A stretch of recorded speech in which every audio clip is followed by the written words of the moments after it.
Friday night football action from Loomis as Del Oro taking on Grant. First time the Pacers have played in Loomis in a long time history between head coaches Casey Taylor and Mike Alberghini.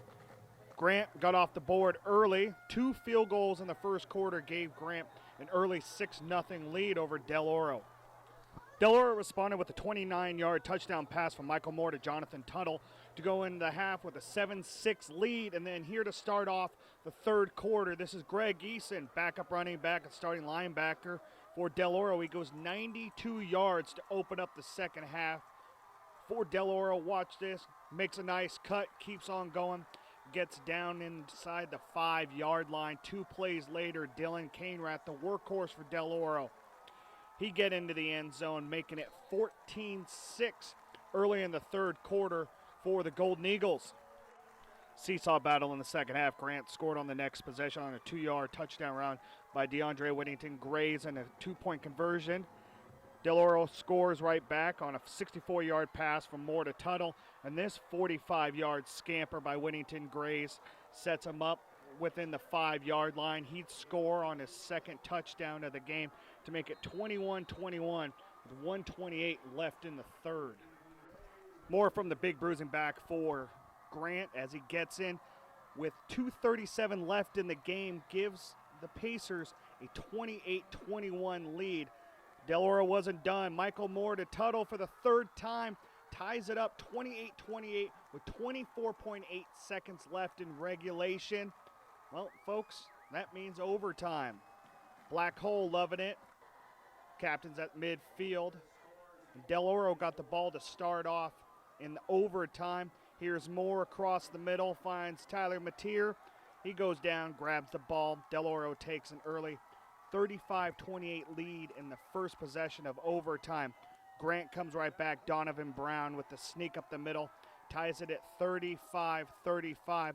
Second overtime, both teams starting at the 10-yard line just like they did in the first overtime. Big defensive stop, Tanner Woods. 4th and 2 for Grant, no good.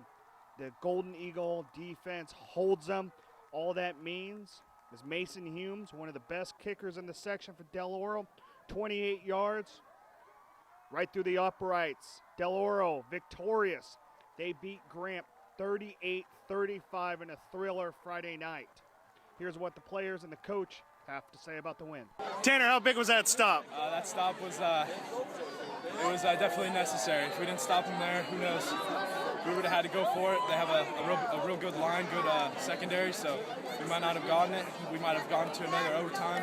Things might have gone different. There's a million different scenarios. Tell me about that last one to go into overtime. Well, we ran a hitch on the first play because the corner was playing way off. It was about a 12-yard gain, so we saw that he bumped up a bunch, so we just ran a hitch and go, and he bit on it, and Michael put it in a perfect spot, and I was able to catch it in the end zone. It's a really big win for us going into our homecoming game next week. Just good momentum for us. Yeah, I think last year really kind of like we wanted to get them back.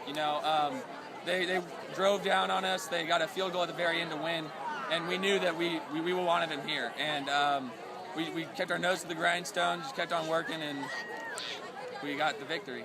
We love our community, we love our fans, we love the Black Hole. I think it's just, it was a great high school game. I think both sides, both fans were great. 2 traditional powers playing, duking it out in double overtime. I mean, it's a classic, and I just thought it was what high school football is all about, and just real fortunate, feel real fortunate to come out with the win. And Mason, with ice in his veins, gets that game-winning field goal. He's been clutch for you last year, this year, but how big was that one? Well, you kind of missed a couple early. You struggled a little bit, and I tell you, you're the best we've had, man. Knock it in there, you're fine. And it was clutch. He's a great kid. He's got a little swagger to him, and we have a lot of faith in him when it comes down to putting the game on the line. And how'd it feel to come out with a win? First time Grant's ever here in Loomis. It's great. Like I said, we have a lot of respect for Grant and Coach Al and Reggie and those guys, but it feels really good. We felt we let one slip last year at their place, and it was nice this year to finally finish one out. You get to breathe for about 5 minutes. You got St. Mary's next week for homecoming. How big is that? It's going to be huge, really huge. Last game before league, and they're a very, very good football team. They got a lot of skill guys. Throw the ball and spread us out. And, again, they're a team that we got to beat in Division II as we go on if we want to make a run in the playoffs. And we've had some great games with them, and we know that they're going to be coming here ready to go. The win puts Del Oro back at 2-2 before next week's homecoming game against St. Mary's of Stockton. In Loomis, for the Journal, I'm Trevor Horn.